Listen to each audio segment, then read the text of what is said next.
तो आज का हमारा नया टॉपिक है रशिया और यूक्रेन को लेकर के। रशिया और यूक्रेन में क्या हुआ कि कुछ दिनों से रिलेशन अच्छे नहीं थे, तो वो रिलेशन अच्छे नहीं है, वो रिलेशन धीरे धीरे क्या हो गया कि वो वार में तब्दील हो गया, वो वार में बदल गया।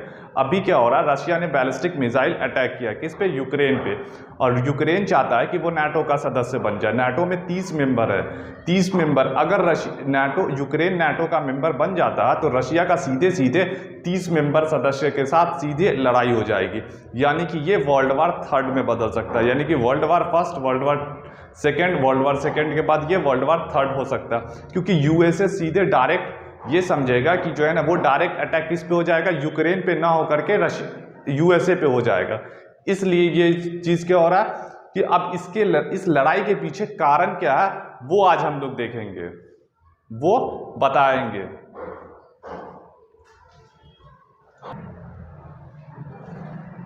रशिया और यूक्रेन वॉर, रशिया और यूक्रेन के बीच में क्या हो रहा है, वॉर चल रहा है, अभी भी वॉर ही चल रहा है। रशिया और यूक्रेन के बीच में युद्ध चल रहा है। रशिया और यूक्रेन के बीच के युद्ध का क्या है, रशिया ने बैलिस्टिक मिसाइल अटैक किया है, किस पे?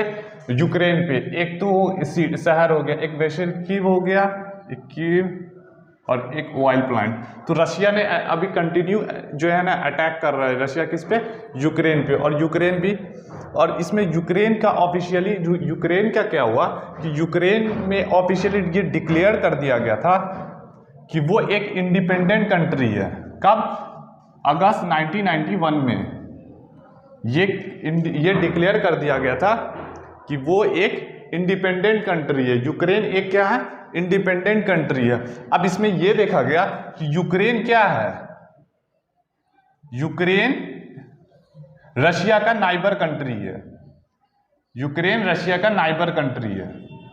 इसमें यूक्रेन क्या है? रशिया का नाइबर कंट्री है, रशिया नाइबर कंट्री है ना। यूक्रेन क्या है? नाइबर कंट्री है ना। इस पे हाल ही में कुछ दिन पहले क्या हुआ था, साइबर अटैक हुआ था यूक्रेन के ऊपर, जिसका जिम्मेदार किसको ठहराया जा रहा था? रशिया को ठहराया जा रहा था कि रशिया ने ही साइबर अटैक करवाया होगा। अब इसमें यह है कि रशिया करवाया या नहीं करवाया ये डिक्लेयर नहीं हुआ, लेकिन रशिया को ही इसका जिम्मेदार ठहराया जाए। लेकिन इसके बाद क्या हुआ कि ये रिलेशंस कुछ दिनों से अच्छे नहीं है, रशिया और यूक्रेन के बीच में रिलेशंस अच्छे नहीं है। लेकिन उसके ये सबसे पहले 1945 में वर्ल्ड वार सेकेंड एंड हुआ था।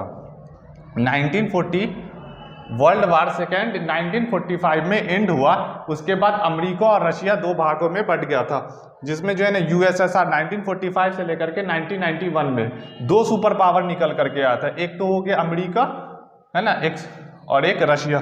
यूएसएसआर था। यूएसएसआर में क्या कहा गया था कि यूएसएसआर जब 1945 से लेकर के 1991 तक कोल्ड वार चला था, जिसको हम लोग डिप्लोमेसी वार भी कहते हैं, जिसको डिप्लोमेसी वार कहते हैं। तो यूएसएसआर जो है वो डिवाइड हो गया था, कितने? 15 कंट्री में यूएसएसआर डिवाइड हो गया था, जिसमें से 15 कंट्री में से जो बड़ी कंट्री निकल करके आई थी वो रशिया था, और उसमें से जो एक कंट्री था वो यूक्रेन था। तो रशिया ये कहता है कि ये यूक्रेन जो है ये यूएसएसआर का पार्ट्स है, और रशिया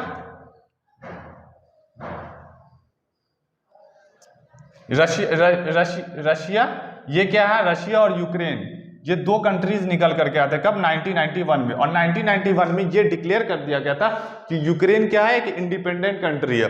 जिसमें जो है ना 2014 में क्या किया गया था, 2014 में रशिया ने क्रीमिया पे अटैक कर करके उसको अपने कब्जे में ले लिया, और ये कहा गया कि क्रीमिया के लोग जो है, वहाँ के जो निवासी है वो खुश नहीं है, इसलिए वहाँ जो हमने किया वो सही किया है ना। और यूक्रेन चाहता है कि वो नाटो का सदस्य बन जाए, यूक्रेन चाहता है कि वो नाटो का सदस्य बन जाए। और NATO, north Atlantic territory organisation, जब यूक्रेन अगर नाटो का सदस्य बन जाएगा, इसमें जो है ना नाटो में कितने मेंबर है? 30 मेंबर होते हैं। नाटो में 30 मेंबर होते हैं, 30 कंट्रीज एक साथ है, जिसमें नाटो में क्या है, 30 कंट्री एक साथ है। नाटो, जब हमारा नाटो में 30 कंट्री, अगर यूक्रेन नाटो को ज्वाइन कर लेता, अभी तक ज्वाइन नहीं किया यूक्रेन, अगर नाटो को, ये बात चल रही नाटो ये कहता है कि कोई भी कंट्री नाटो का ये पॉलिसी है कि कोई भी कंट्री खुद के अपने मर्जी से वो ज्वाइन कर सकता है नाटो को, नाटो उसको मना नहीं करेगा।